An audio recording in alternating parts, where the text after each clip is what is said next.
Welcome to the Cash Flow Guys Podcast. Welcome to the Cash Flow Guys Podcast. If this is your first time here, my name is Tyler Sheff, and I am your host. And guys, this week we're going to talk about, well, what financial crisis? I don't know. You look to the left, you look to the right, you see all kinds of odd things going on. You got the federal government denying that inflation is barely a thing. And matter of fact, Jerome Powell calls it transitory. Love that word, making stuff up as we go along. Nothing to see here, guys. Keep trudging on, build back better. What could possibly go wrong? Everything's going to be fine. Shut up and pay your taxes, right? That's what we're hearing. That's what our leaders are telling us in Washington and all over the country. And the newspaper's doing its normal thing, right? It's out there raising hell, creating fear everywhere. On YouTube, you've got the epic economist and their scary voice going, "Global pandemic, everyone is going to die, and this includes you unless you buy my latest book that will teach you how to incorporate the good love of Jesus Christ to bring you through the financial Armageddon." Yeah, so there are lots of folks out there profiting from the pandemic, profiting from the rumor of global economic crisis, profiting off of financial crisis. And, I guess that's capitalism. It is what it is. But let's talk today about what you do about all this, right? We're seeing this. If you haven't been paying attention, the news everywhere is talking about financial issues. Now, I tend to focus on financial news. I don't really get into the political news so much. I don't really follow much of that. But I did see a YouTube video put out the other day by Mark Kohler. Mark Kohler, if you don't know, he's been on the podcast a couple of years back. He's an attorney and a CPA. He owns the CPA firm that does my taxes, and him and a team of lawyers have helped me put deals together and do SEC compliance things and help me with raising money and all kinds of different things. Help me actually trademark Cash Flow Guys. I had somebody try to attack my trademark rights a couple of years ago on Cash Flow Guys, and Mark's team of lawyers helped me out with that so I could keep my name and do all that good stuff. So great guy. Been following Mark for many, many years. He's got several different media outlets there. He's got his podcast that's on all the podcast catchers, and his name is spelled Kohler. It's Kohler, if you've never heard of him. And his website is Mark J, as in John, markjkohler.com. He is the owner of KKOS Lawyers. You can go to KKOSlawyers.com, and that'll take you to both his legal side and his taxation side, right? They're all tax attorneys and SEC compliance and trademark and copyright infringement, all that good stuff. Anyway, he just put out a video the other day that was really good. I got him, and all of his content's good, but this one really caught my attention. And basically the gist of it was that there is proposed legislation. I'm going to stress the word proposed. So before you get your panties in a twist, understand this is proposed. So don't freak out. Don't go on social media and start having a fit and getting in a fight with all the people on your Facebook feed. It's not worth it. Let's just talk about it. Go watch the video and see what it's all about. And you can do that. I made a direct link because Mark's got a lot of videos out there. Go to cashflowguys.com/IRA drama. Okay. Type in cashflowguys.com/IRA drama. IRA drama. It stands for Individual Retirement Account Drama. And when I say head over to cashflowguys.com, I don't mean go to my website and look for that. I mean type that in your browser, cashflowguys.com/IRA drama. That's a direct link to Mark's video on YouTube. You can watch it, listen to it, pause it, rewind it. It's all good. Basically, people in Washington, and for whatever reason, I'm sure it's backed by some sort of lobbyist. Not sure who exactly would back such a ridiculous thing, but someone is pushing to essentially deeply control what taxpayers that have an IRA, what they can invest in. They're really clamping down or proposing that they're going to clamp down real hard on what you can invest in. One of the things that they're trying to shut down is you and me, mom and pop, investing in private placement memorandums, investing in LLCs. So house flippers, if you're working with people that have a self-directed IRA or an IRA of any kind that's funding your flips, well, if this passes, that's all going to come to a screeching halt because there is severe consequences for the IRA account holder. Don't think you're going to fly under the radar. because the IRA companies are going to hopefully do a really good job of notifying their account holders as to these new rules, right? These deals probably won't fly through compliance if this ever passes. So this could put a real hurting on the real estate investment industry. House flippers, your source of income, or rather your source of funding, if you're using OPM, other people's money, could get wiped out. It's quite possible if this passes. If you're raising money in syndications like me and your investors are using self-directed IRAs or IRAs in general to invest with you passively, that could be affected. So these are things that you got to be paying attention to. I strongly suggest you go watch Mark's video. And when you do so, he does a great job of putting the information out there and leaving out all the doom and gloom and panic and mayhem. Because he just wants you to be educated so you make good financial sound decisions. So I encourage you to go to cashflowguys.com/IRA drama. Watch his video. If you don't want to use the link, go into YouTube, type in Mark Kohler, Kohler, Mark Kohler, and look through his videos. And I believe the name of the video is Democrats' Tax Bill, How It Affects You. He does it with another one of his attorneys there, Matt Sorensen, who's an expert in self-directed IRAs. So that's one thing that was worth talking about. I want you guys to do your own independent research, okay? Understand that the government is looking for ways to raise money. They need money because they're spending money at a blinding rate. You really can't blame this on the parties too much. And I know that those of you that are politically charged, that just love for excuses to attack whoever's in office, are probably going to disagree with me, and that's okay. But the pandemic basically gave the government a license to print whatever they needed to get through it. It started with the Trump administration. They printed a whole bunch of money. If you're a big Trump fan, you got to understand that that's fact, right? And if you're not a Trump fan, you have to understand that that's a fact, and it doesn't matter really who was president. They would have had to do it because everything got shut down. Biden comes into office. Yes, he's a Democrat. He expanded it. Whether or not you agree with what he spends the money on, that's a whole other story for a different podcast. I'm not going to get into that because I don't want to get involved in the political drama. But I will say this. The government has, in my opinion, always overspent and irresponsibly spent from as long as I've been paying attention. You got to remember, guys, I worked for the federal government. I worked for the National Oceanic Atmospheric Administration, NOAA. I was on the ships, and you want to talk about blowing money. They are masters at blowing money. Here's another example of where they've spent more than they make, and they're looking for ways to generate more revenue, right? Make no mistake, the government is a business. You have to understand that. And when you understand the background of how things come to pass, it makes you not be as shocked when they do this. For years, people have said, Tyler, you don't talk a lot about self-directed IRAs and retirement accounts and whatnot.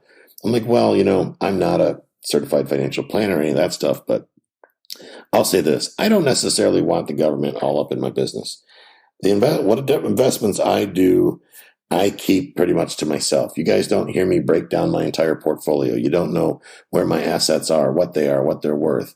I don't wear all that out there. I don't feel that brings credibility to me. I think what that does is makes me a big-ass target, and I don't want to be a big-ass target. So I just keep to mind my own business. I don't run around bragging what I have in reserves and what I've set aside and what I've put away for myself. And I like to just not be on the radar, right? I don't want the drama in my life. You're probably thinking, but you have a podcast. Yeah, I do. But my podcast is out there to educate others. It's not important to talk about what Tyler has. It's more important to talk about how to protect what you have. And that's what the basis of this episode is about. So that said, is the IRA, and this is a question you got to ask yourself, and I don't have an answer, but is the IRA, for you anyway, because it's not my job to answer for you, it's your job to answer for you, is it worth risking government involvement to invest with an IRA? In other words, take your money, put it in an IRA. Is it worth it? If this law passes, if this proposed legislation, I should say, passes, would it be worth it? Would it have made it worth it, or does it make it just not worth it? These provisions, by the way, if they pass, means that you would no longer be able to invest your IRA into private placements into single member LLCs, regardless of your level of income or worth. Okay? Regardless.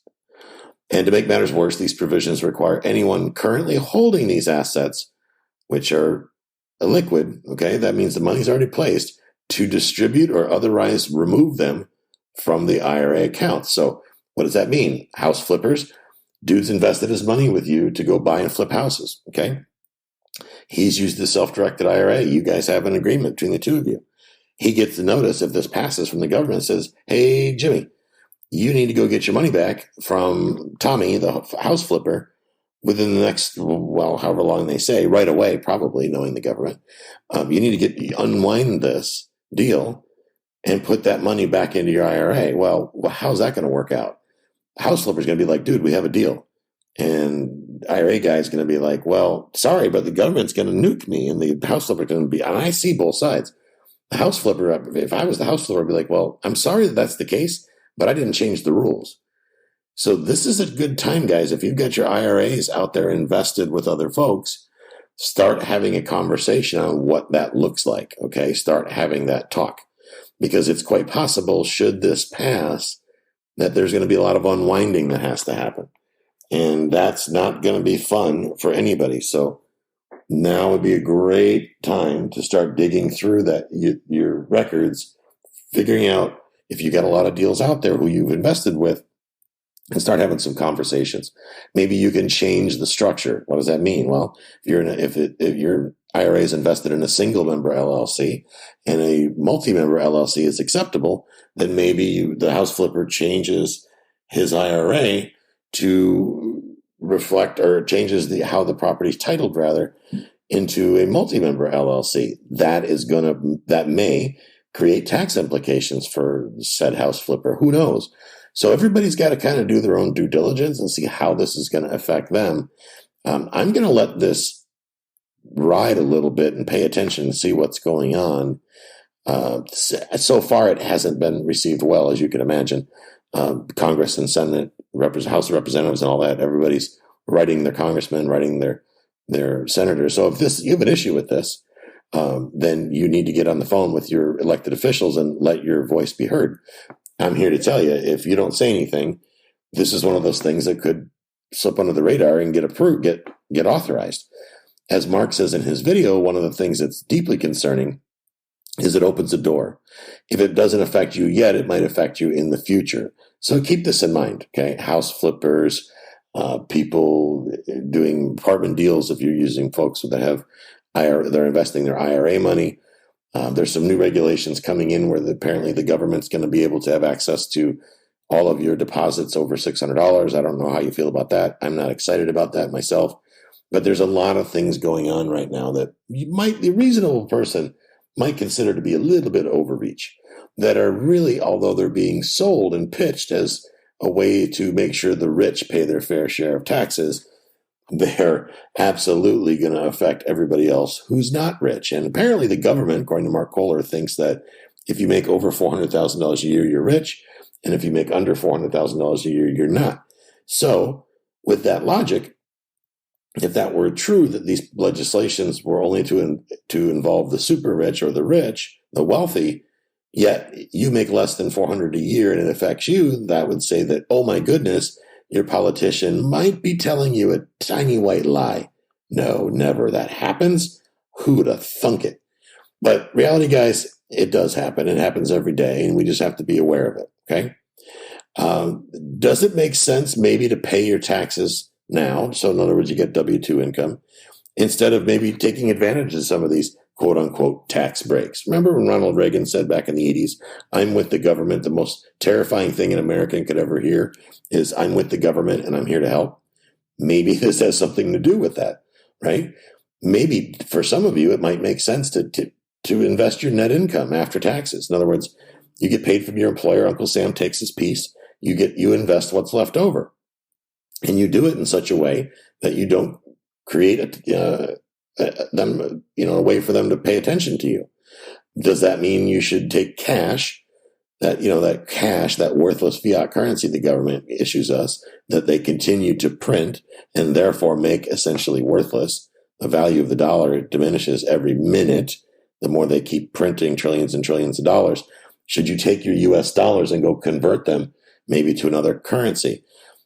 Should you think about converting some of your cash into cryptocurrency? Should you take some of your cash and convert it to precious metal, gold, silver, platinum, whatever it may be? These are questions I cannot answer for you. I know what makes sense for my wife and I, for Jill and I. We're favoring a blended approach because we know that there's no such thing as an absolute guarantee. So we're kind of spreading it around. One of the things that we're doing is we're buying up parcels of land. Why? Well, because I see other folks that are far richer than we are buying vacant land and just sitting on it. So for a while now, we've been doing that. They call it land banking. So you buy a couple acres here, a couple acres there. You just hang on to it. And when the time comes, you arbitrage it. That's a whole industry all in itself. Does it make sense for you? Who knows? But it is a place to take and exchange things of value for your cash. For some of you, maybe you invest into a small business. You find a small business in your neighborhood. You make a loan to them or something, and maybe you help fund somebody's improvements in their business. Lots of different ways, guys, you can put your money to work that falls within the rules of the IRAs and the government regulations. And frankly, there's a lot of ways you can invest your money and stay off the radar. It's a little more work, granted, but if it keeps you off the radar, maybe that makes sense, okay? A lot of you are wondering right now, should I invest in real estate right now with all that's going on? There's going to be a foreclosure crisis, they say. I don't necessarily think it's going to be as bad as a lot of folks would want you to believe, because I think that the government is going to step in and prop it up as they tend to do. I don't think they're going to let there become a major housing crisis. I may be completely wrong. That's just my gut feeling. So that's based on the research that I've done independently. But again, don't take my word for it. Do your own independent research. Other folks say that the government's going to step that you shouldn't buy any property right now, real estate or rental property, land or anything, because they think that the government's going to come in and take over all land rights. Well, nothing would surprise me after the last couple of years, I'll say that. But I'm going to go ahead and put that as a big old unlikely, because what's in it for them, right? If everybody's poor and has no money, then they can't pay rents for the properties they just took over. So that doesn't make a whole lot of sense to me. But again, I'm just a silly redneck here in Florida, doing my best to keep my own family taken care of and help a few other people avoid the drama of poverty. I may be completely wrong. Maybe they will take over housing. But here's what I do know. When you buy with leverage, go to the bank. Go raise money. Okay? Do these deals. If you're using the bank's money, the big banks, go get a mortgage. Let's say you put 20% down. Really what you're risking is your 20% down. I know that you got equity and other things in there to think about. I'm not discounting that. But you're only really risking your down payment.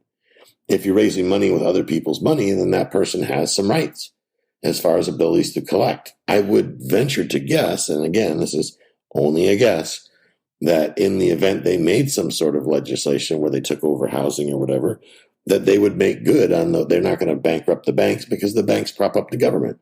If the bank is a private party, maybe, hopefully, fingers crossed, toes crossed, they would do right by the investor, the person that backed the deal, and make them whole. I'm feeling a little tongue-in-cheek when I say that. Maybe I'm crazy. Maybe I bumped my head. I know I'm not drunk. It's only 10 o'clock in the morning. But can it be, who knows? By the way, if my sound quality is a little off today, it's because I'm not in Key West. I'm back in Tarpon Springs, Florida for a couple days. It was deer season. We're dealing with roofers at one of our properties that I wanted to be here to talk to them. And we had some things we had to deal with city council in Tarpon Springs. So I came to Tampa area for a couple days, and I don't have my recording gear because frankly, I didn't think I would be here this long. I've been here about a week now, and we're heading back today, actually. But I wanted to go ahead and get this podcast recorded and get it uploaded so you guys have it. Let's see. So lots to think about, guys. I will say this. If you own condos, what I'm seeing a trend, at least here in Florida, and this is not just for my Florida investors, but it applies to pretty much any investor in a condominium or a high-rise. There's been a lot of talk for many, many years about the infrastructure crumbling. And I believe that, and I've seen evidence of that all over the country. I travel all over the country, and I've seen it. Bridges and roads are in rough condition. Buildings that are built prior to the last 10 years are kind of rough. In Miami Beach, an entire condominium collapsed, killed, I don't know, 100 and some odd people. It was terrible what happened to those people. It was just terrible. But what that's done here in Florida is it's caused local municipalities, government agencies, to reach out to condo boards and insist that they have engineering inspections done.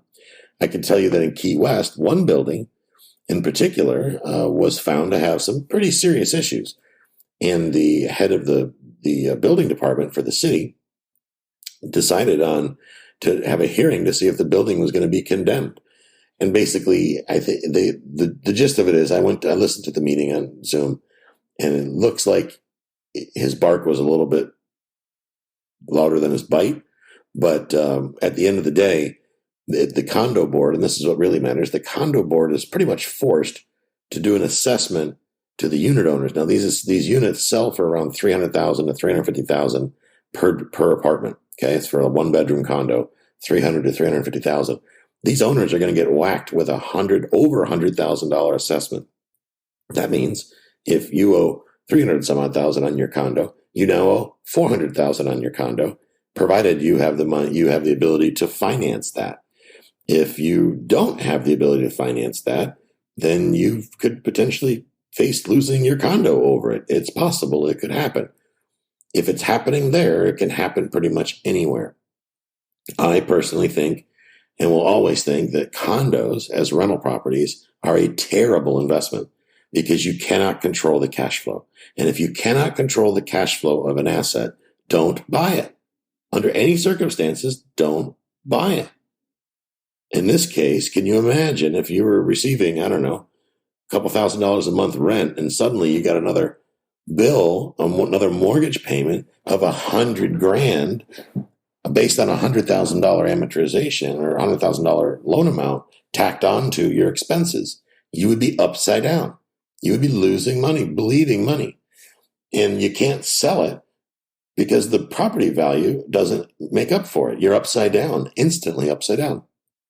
Those condos aren't going to sell suddenly for $450 when they're only worth $350 now. Frankly, nobody would even want to buy them until the repairs are done, which might be a couple years out before the repairs are all done. So the property value is not going to go up just because there's an assessment. It's actually going to go down because people are going to fear it, and that's going to kill their property value. So guys, keep this stuff in mind. Stay away from condos if you want to invest in them. Don't sit on cash. And by cash, I mean US dollars or printed money or fiat currency. Get out there and get your money to work. It doesn't matter to me what you invest in. Do your own independent research. Invest in someone's deal. Invest in silver, gold. Invest in mining stocks. Invest in Bitcoin or whatever cryptocurrency floats your boat. But get your cash that you're stuffed in your mattress and get it out there working before the US dollar crashes. Okay, because I firmly believe that the US dollar is going to crash, and it will no longer be an acceptable means of currency, which means if you got money sitting in the bank, your account balance could very quickly turn to zero. Overnight, that could happen. You got to convert that money into something else. I don't care if you go out and buy, I don't know, guns, ammunition, and hay bales, doesn't really matter, but convert it into something that it will help it to grow. For me, that's a blended approach, like I said, and I'm going to leave it right there. I'm not going to sit there and tell you exactly what to do with your own money. That's your business. You need to do your own networking and your own fact finding to get to those bottom line. But in the meantime, guys, have a great week. I will be back again next week with some more information. Look forward to talking to you then. And as always, keep cash flowing, keep focused, and have a great week.